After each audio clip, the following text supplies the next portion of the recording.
Olá pessoal, aqui quem fala é Mikael e bem-vindos ao canal Reator Nuclear. E hoje eu quero falar com vocês sobre uma coisa bem interessante, que é sobre guerra cultural e Comicsgate, aqui através da entrevista do site Bleeding Full ao artista e crítico de arte Alexander Adams. Alexander Adams, que é um britânico, escreveu o livro Culture War, Art, Identity Politics e Cultural Entrism, ou em uma tradução que eu faria, Guerra Cultural, Arte, Política Identitária e Entrismo Cultural.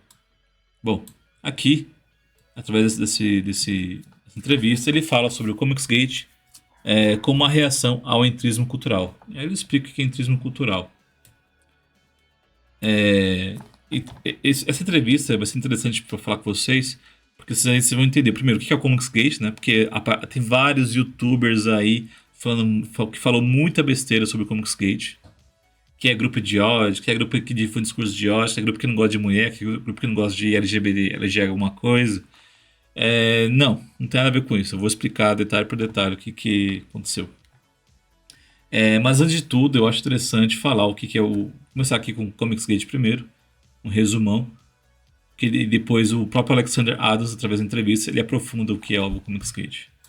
Então vamos lá, o Comicsgate ele surge lá em 2016 para 2017, mais ou menos. E um dos estopins desse movimento Comicsgate é essa capa aqui da Mockingbird ou Arpia, um membro dos Vingadores, na fase Civil War II, Guerra Civil 2, e a camiseta dela está escrita assim: Ask me about my feminist agenda. Ou seja, pergunte-me sobre a minha política feminista ou minha ideologia feminista. E foi escrita pela roteirista Chelsea Ken. Esse foi um dos primeiros baques assim, do pessoal do leitor, porque já fazia desde 2014, mais ou menos, ou 2013, 2014, o pessoal já estava meio que reclamando da falta de qualidade dos quadrinhos e como a política estava entrando nos quadrinhos. As ideologias políticas estão entrando nos quadrinhos. O estopim mesmo foi aqui.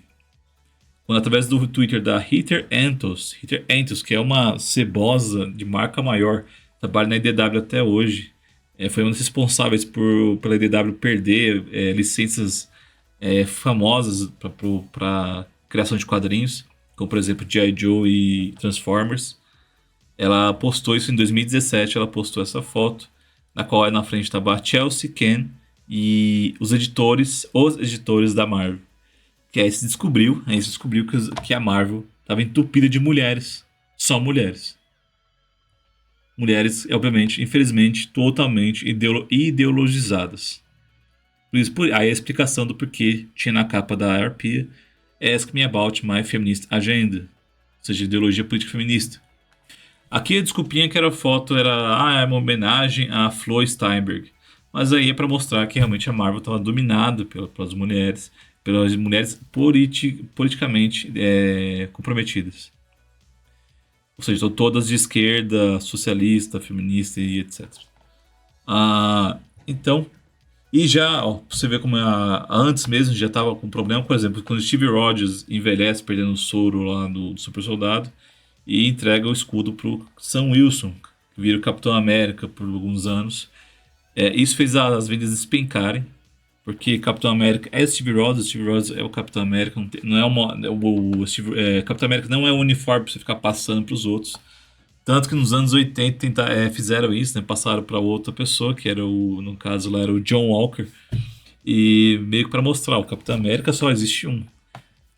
E o John Walker foi o péssimo Capitão América no período dele. E a Sam Wilson virando o Capitão América fez as vendas despencarem, porque simplesmente Sam Wilson é o Falcão, sempre foi por décadas. Não tem como ele se tornar o Capitão América agora. Um título que você passa pra frente. E vão repetir o fracasso no cinema, né? Que o Sam Wilson vai ser o Anthony Mackie, vai ser o Capitão América agora, tipo, completo absurdo. Então, aqui é a capa do livro do Alexander Adams, Culture War, Art, Identity Politics e Cultural Entrism. E esse livro me recorda o livro do filósofo e escritor brasileiro Mário Ferreira dos Santos, já falecido, A Invasão Vertical dos Bárbaros.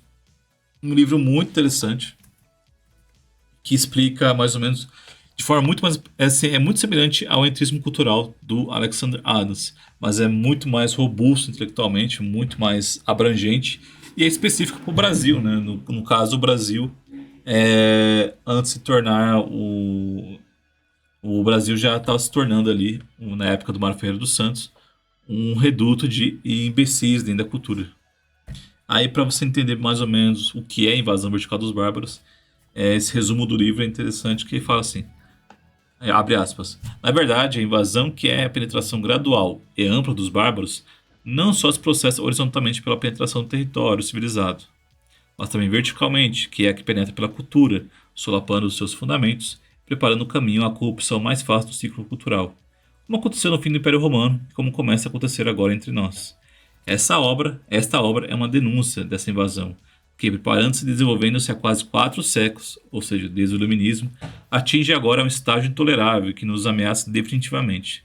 Como obra de denúncia que aspira a alcançar o maior número de pessoas, dela afastamos, tanto quanto possível, o tecnicismo da linguagem científica que cabe às disciplinas abordadas aqui, temas que são próprios do seu objeto formal. Fecha aspas. Ou seja, ele faz uma diferença entre invasão horizontal, invasão vertical, invasão horizontal, é quando os bárbaros invadem o território civilizado. E ele faz a dualidade entre bárbaro e civilizado. O bárbaro sendo uma pessoa que não tem uma cultura superior, tem uma tradição inferior de intelecto, é uma pessoa que sabe destruir e não criar.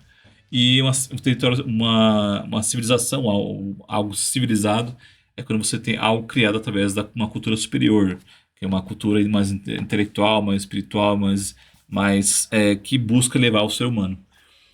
Então, e vem essa invasão vertical é pela cultura, né? Horizontal é o terreno, a invasão geográfica, e a invasão vertical é pela cultura.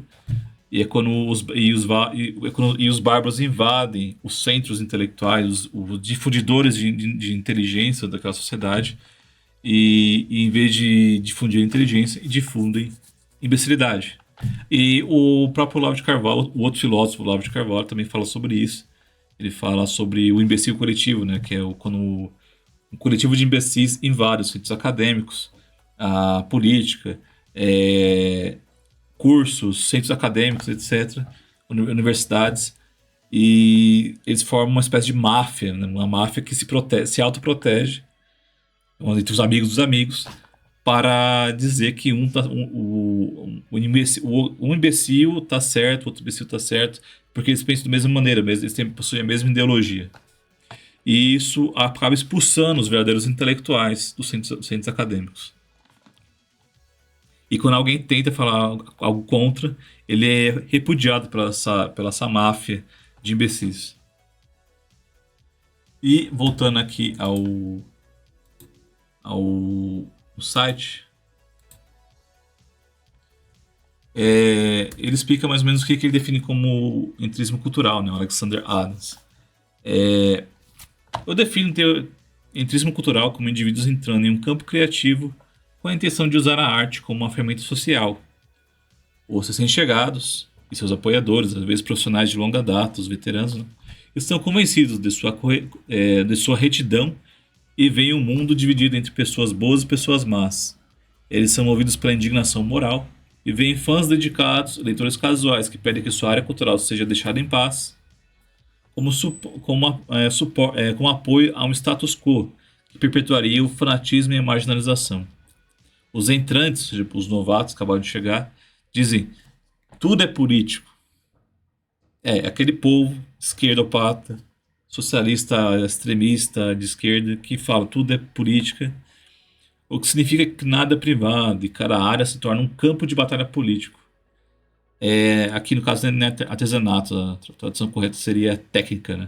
Técnica, cânone, personagens e continuidade das histórias são todos sacrificados por objetivos políticos. Então é por isso que a gente viu na cultura pop uma queda da qualidade. Por quê? Porque sacrificaram a qualidade em nome de política, ideologia política. Essa história de tudo é político que a gente viu ano passado, por exemplo, quando o Gilberto Gil ele posta uma foto no Instagram com a sua esposa, que é loira ou ruiva, uma coisa assim.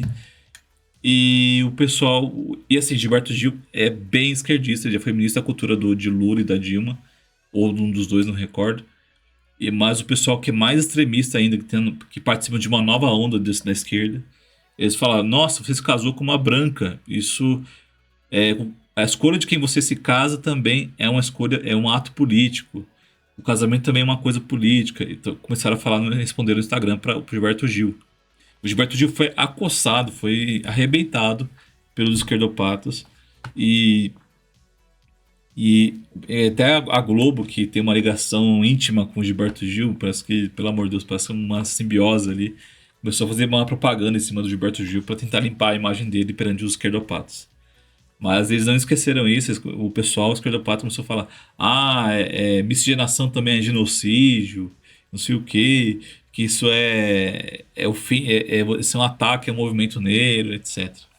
É um absurdo completo. Tipo, quando você põe tudo é política na sua vida, até o casamento, aí até ele explica aqui mais pra baixo, é uma coisa bem interessante. No que ele fala que você põe na sua vida que tudo é político, não tem mais nada particular, não tem nada mais privado, não tem mais intimidade na sua vida. Ele continua aqui, o Alexander Adams. Já vi isso acontecer nos campos das belas artes. Eu sou artista e crítico de arte, onde coletivos de arte têm usado os espaços, o financiamento e o status da arte para promover o ativismo social. Quando vi essa situação nos quadrinhos de super-heróis americanos, reconheci as semelhanças. Não acho que se você ama seus personagens ou artistas favoritos, isso prende a um conjunto fixo de crenças. Isso lhe prende a um conjunto fixo de crenças. Muito menos de crenças racistas, sexistas ou homofóbicas. Por exemplo, eu posso amar uma pintura de camponeses de Millet sem apoiar a servidão, assim como os leitores podem amar o Capitão América sem querer ser nacionalistas. Pelo que eu sei de leitores de história em quadrinhos, eles parecem ser pessoas ponderadas, empáticas e moderadas e simpatizam com os oprimidos. Os oprimidos aqui seriam o underdog. Né? Os criadores de histórias em quadrinhos podem ter as convicções políticas que quiserem, mas se não tiverem empatia pelos personagens e respeito pelos leitores, os consumidores rejeitarão seus quadrinhos. No caso aqui, books, o livro, os quadrinhos. Minha preocupação é que, ao enfrentar o fracasso comercial e críticas fundamentadas, os criadores politicamente comprometidos vejam os quadrinhos dos super-heróis americanos como irredimíveis e tentem sabotar a indústria. Quando criadores politizados veem o capitalismo como problemático e o fandom como tóxico, a tentação é atacar. Aí vem a entrevista aqui do Jameson Ashley, do Bleeding Full, com o Alexander Adams. O Alexander Adams explica aqui como o Comicsgate influenciou a escrever o livro, tal, e etc.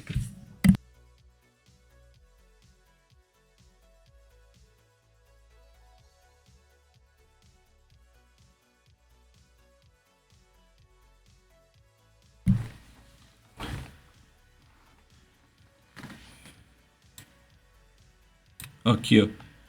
Se alguém diz algo controverso, há políticos e criadores apoiando ações tomadas para silenciar e perseguir vozes dissidentes, com base em que liberdade de expressão não é liberdade com as consequências de expressão. Para mim, isso parece uma licença para intimidar e induzir um clima de autocensura, que é o que vem acontecendo fortemente e já está sendo, e a politização de tudo isso acabou gerando a interferência do Estado, o Estado de esquerda, Estado de socialista, e começa a interferir nessas questões de liberdade de expressão, como está acontecendo no Brasil recentemente.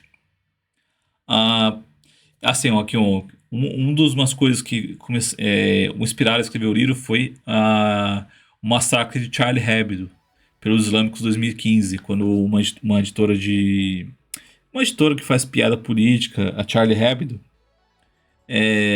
publicou lá uma zoeira com Maomé e os muçulmanos ali da França mataram os editores ali franceses em 2015. Entraram lá, invadiram e mataram. Foi um massacre mesmo, foi tenebroso o que aconteceu no Charlie Hebdo. E a França, que era para ser o país ali, o espelho do iluminismo, né? Acabou acontecendo isso.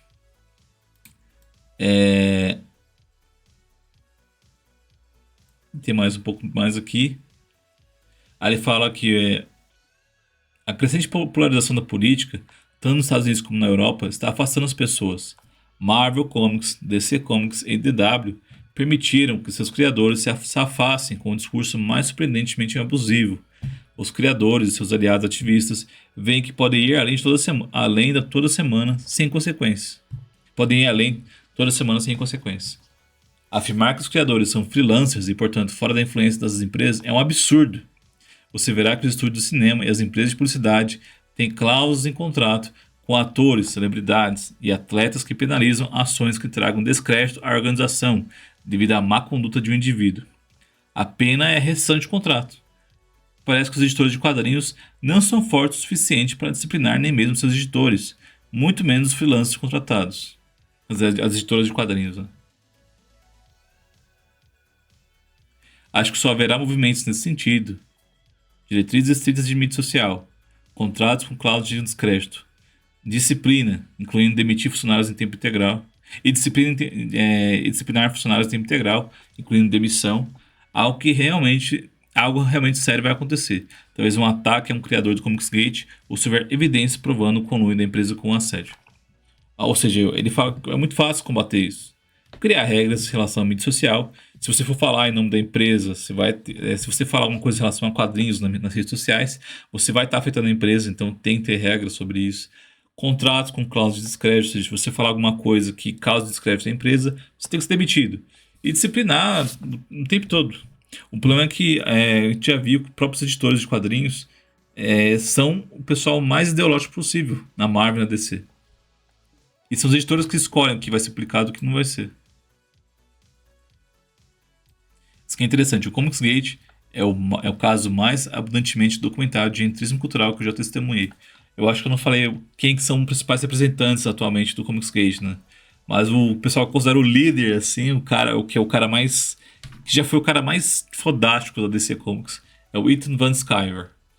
Ele é meio que representante do Comicsgate. Ele é o cara que apoia os produtores de quadrinhos independentes que não tenha nenhum tipo de ideologia. Tem o Aaron Lopresti, tem o Dominique Pellegrini, acho que é Dominique Pellegrini, não, né? É Pellegrini. Tem o John Malin. Tem um Pellegrino, esqueci o nome dele, o primeiro nome dele, mas o Pellegrino. Tem outros, tem uns que criaram os quadrinhos voltados pro pessoal de direita, né? Que é, por exemplo, quando transforma o Trump no personagem do Boku no Hero, eu achei bem interessante esse quadrinho. Depois acho que é Maga Academia, o nome do quadrinho.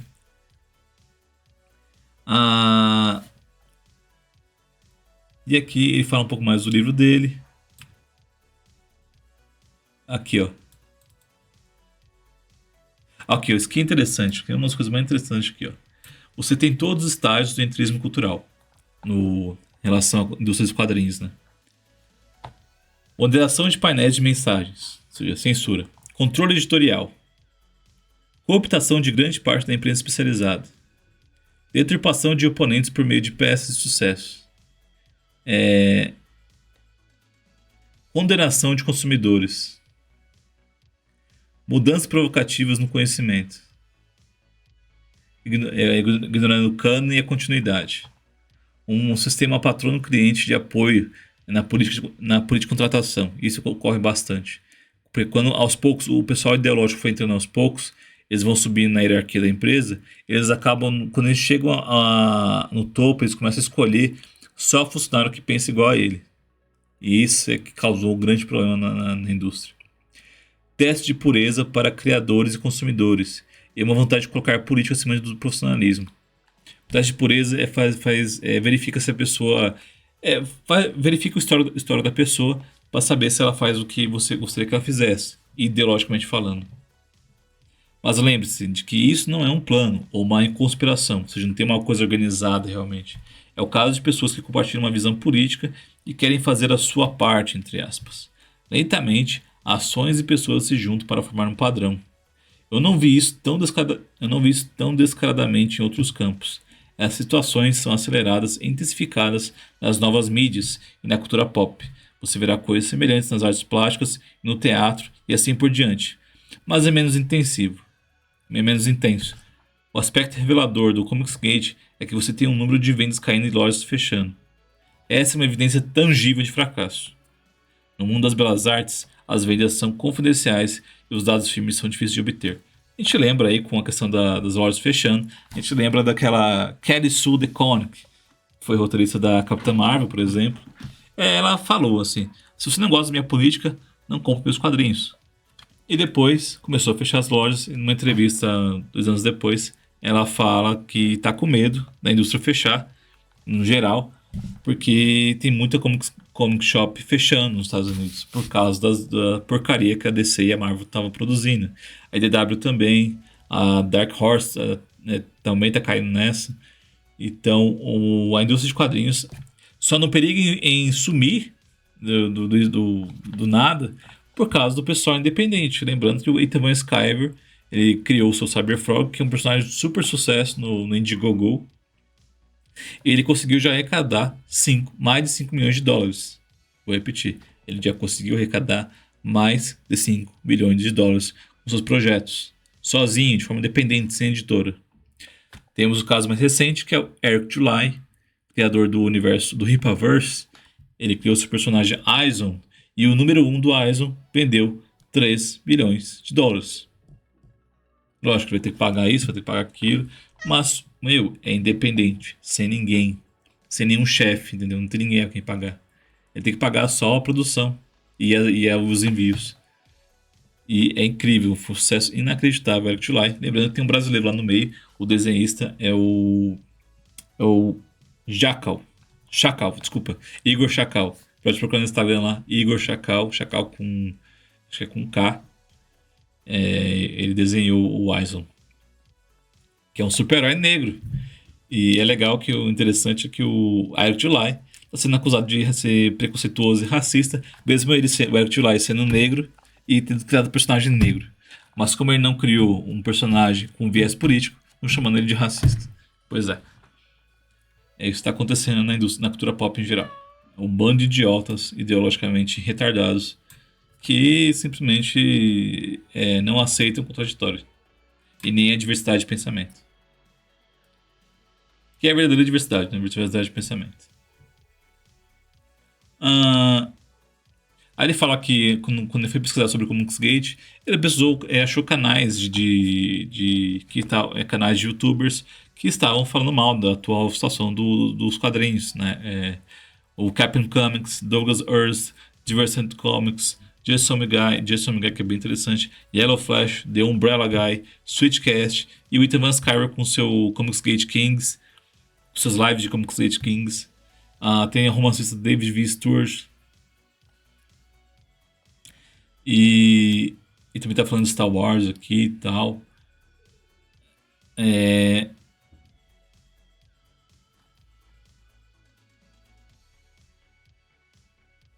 Ok, o entrevistador, o Jameson, pergunta por que tem tanta gente querendo criticar o Comicsgate? Aí ele responde, é complexo. Porque você tem verdadeiros crentes que são ideológicos. Depois há pessoas que se orgulham de serem morais. Esse é o pior tipo de gente, que é pessoas que gostam de se sentir moralmente superiores, chamando o outro de raça, o outro de preconceituoso, etc.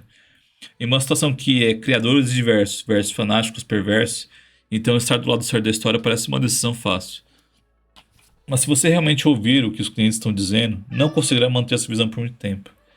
Sim, existem apoiadores do Comics Gates que escreveram coisas idiotas, anonimamente nas sessões de comentários, por exemplo, mas você encontrará muitas críticas fundamentadas. Divergent Comics recebeu algumas críticas realmente duras em termos de história, arte, diálogo, personagem e canone, assim por diante. Acho que DC aqui deve ser DC mesmo. Se você dividi-los em forma de ponto e colocá-las em memorando editorial seco, essa crítica seria difícil de descartar. Você está falando aqui que muitas das críticas são racionais, muitas críticas realmente o pessoal fala assim: o que está acontecendo com o meu personagem preferido? O que está acontecendo com o Superman? O que está acontecendo com o Capitão América? O que está acontecendo com, sei lá, Wolverine? E tantos outros aí. Lembrando que a Marvel já publicou uma história que seria uma realidade alternativa em que Wolverine é namorado do Hércules. Aí você fala: o que está acontecendo aqui? Você também tem pessoas de fora que querem entrar na indústria. Você tem criadores que querem ficar com panelinhas. Você está certo em mencionar o medo. As identidades de grupo são reforçadas por testes de pureza, e há pessoas que não acreditam na linha anti-Comicsgate, mas querem uma vida tranquila. Então eles retweetam e ficam de cabeça baixa. Ou seja, o pessoal que é o famoso isentão. O isentão é aquele que retweeta o pessoal do, de esquerdopata, mas quer ficar tranquilo ali, sem ser criticado. Mas tem verdadeiros crentes que pensam que o racismo, sexismo, transfobia sistêmica está em toda a sociedade, literalmente matando pessoas. Sim, realmente tem gente que fala que a pessoa transfóbica está matando pessoas. É a loucura geral. O manicômio geral que a gente chama, né? Do que ele diz respeito. A palavra transfobia é uma coisa extremamente recente. Não sei quantos anos você tem, mas transfobia, homofobia, tudo isso é uma coisa muito recente. Não tem noção quão recente é isso. Eles falam como se existissem há décadas essas coisas aí, mas não tem. Sexismo é uma palavra que surgiu aí depois de 2010. E sabe o que é sexismo? É simplesmente você achar que homem é homem e mulher é mulher. E que o homem é diferente de mulher e mulher é diferente de homem. Isso é sexismo.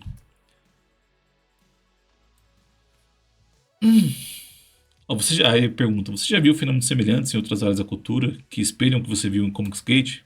Aí ele fala do Gamergate. O Gamergate foi o que inspirou o nome do Comicsgate. Gamergate surgiu antes, né? Gamergate ele foi um caso lá da indústria de jogos. Que não vou entrar em detalhe aqui porque é outra coisa, mas é muito semelhante. O pessoal começando a criticar a atual situação dos games, da indústria de games. Tem os Sad Puppies, são a parte de literatura de ficção científica. Começou a também literatura de ficção científica ser invadida por histórias ideológicas. Acho que a Ursula Le Guin acho que a cabeça ideológica dos esquerdistas. Tem o Magic Gate, que é o pessoal do Magic the Gathering, RPG, fantasia em geral. Então tem vários movimentos aí que são contra a invasão ideológica na cultura pop. Magic Gate, Sad Pups e Gamergate. Teve o caso Meyer vs Wade. Marco Wade tentou censurar o Richard Meyer na criação de um quadrinho. Um outro caso que aconteceu em 2018, se não me engano.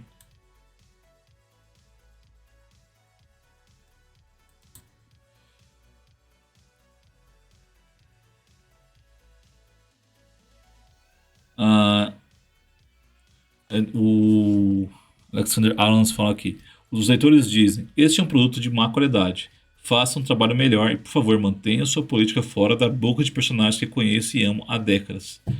Aí os criadores vêm e dizem, os criadores ativistas: essa crítica é uma cobertura para o ódio racial e a homofobia. Quem é você para me dizer que não posso usar o personagem que quiser? Como você se atreve a me dizer como fazer meu trabalho? Sim, essa geralmente é a resposta dos quadrinistas e ideológicos. Eles são completamente ignorantes. Eles não entendem que é uma indústria, a indústria precisa ter consumidor. E precisa ouvir o consumidor para poder fazer um produto que venda.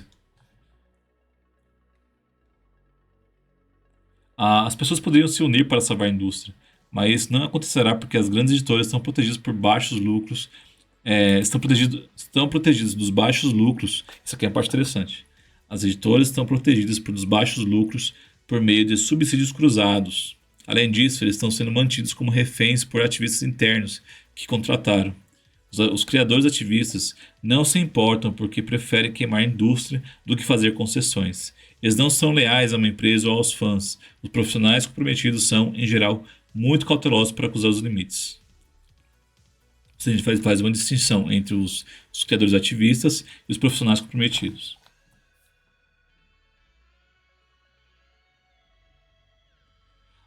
O que ele quer dizer com esse subsídio cruzado?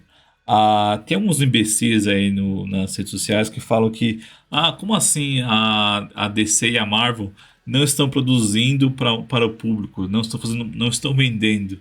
Se não estivesse vendendo, não estaria aberto, estaria fechando. Só que esses retardados não sabem que a DC Comics, ou não recordam, que faz parte de uma enorme corporação, que era a Warner. E a Warner hoje faz parte de uma corporação ainda maior.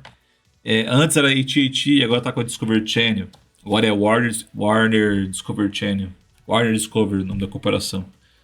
Então, a DC, mesmo tendo prejuízo, ela vai ter dinheiro. Por quê? Porque ela recebe dos lucros de outras áreas da corporação. Corporação é isso, é um conjunto de áreas que geram lucros, né? Indústria de brinquedos, indústria de filmes, indústria de sei lá o que, de série, etc. Então a DC Comics não tem problema não tem problema com não lucrar. Na verdade, faz alguns anos que a DC Comics só serve para produzir histórias que possam ser utilizadas para o cinema. E nem isso está sendo mais feito. A DC já acabou praticamente.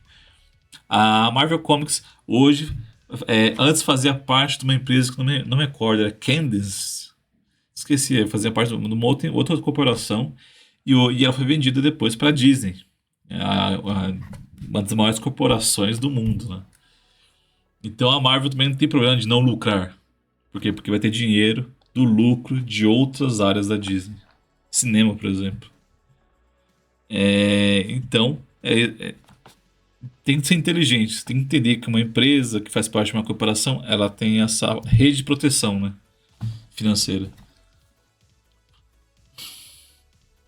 Aí ele também fala uma coisa bem interessante. A melhor saída é as empresas aplicarem políticas rígidas de mídia social, expulsar diretores que contrataram ativistas sociais conscientemente, pagar editores para sair se não conseguirem ficar de boca fechada, encorajar criadores a declarar publicamente que não estão no jogo culpado por associação e convide alguns criadores do Comicsgate para fazer trabalhos freelance ocasionais. Contrate por mérito, obtenha sangue novo, abandone criadores que não podem vender. Os fãs podem ter dito, nunca mais comprarei a Marvel. Mas acho que depois de 1 ou 2 anos de criadores mantendo a boca fechada e mantendo a política fora dos livros como personagens estabelecidos, muitos fãs voltarão, mas apenas se o produto for bom. Claro, é assim que funciona o mercado. É assim que funciona um mercado democrático, realmente democrático, é quando os consumidores ditam as regras do jogo, por demanda e oferta. As grandes empresas devem se esforçar. As grandes empresas devem um esforço aos leitores, criadores e varejistas. Se não fizerem, eles merecem sair do negócio, ou seja, falir. E tá aí a entrevista do Alexander Adams. Infelizmente o livro não tem no Brasil. No final aqui, o redator ele conclui aqui, embora apenas parte de Culture War seja sobre Comicsgate, os ensaios ao longo dos escritos do livro descrevem a paisagem cultural que deu origem ao movimento Comicsgate. Culture War está atualmente indo para escolas e bibliotecas universitárias, juntamente com livrarias comuns em todo o mundo. Em sua forma limitada, Culture War está divulgando a verdade sobre Comicsgate para o mundo em geral. Infelizmente, no Brasil, Culture War não existe ainda. Quem sabe um dia a gente tem algum livro sobre o Comicsgate aqui no Brasil. Em vez de ter um monte de retardado mental falando Comicsgate é um grupo de ódio que não gosta de LGBT. Não, seu idiota. Comicsgate é um movimento do pessoal leitor e criadores de quadrinhos que quer manter os quadrinhos da forma tradicional, como sempre. Se é um quadrinho de super-herói, a gente quer super-heróis atuando ali. Onde mistura, gente, o quadrinho de super-herói mistura ação, ficção científica e fantasia. Tudo num pacote só. Por isso que é sempre vendeu bem muitos anos o quadrinho de super-heróis por causa disso, porque é um pacotão cheio de coisa ali que o pessoal pode se divertir de diversas maneiras.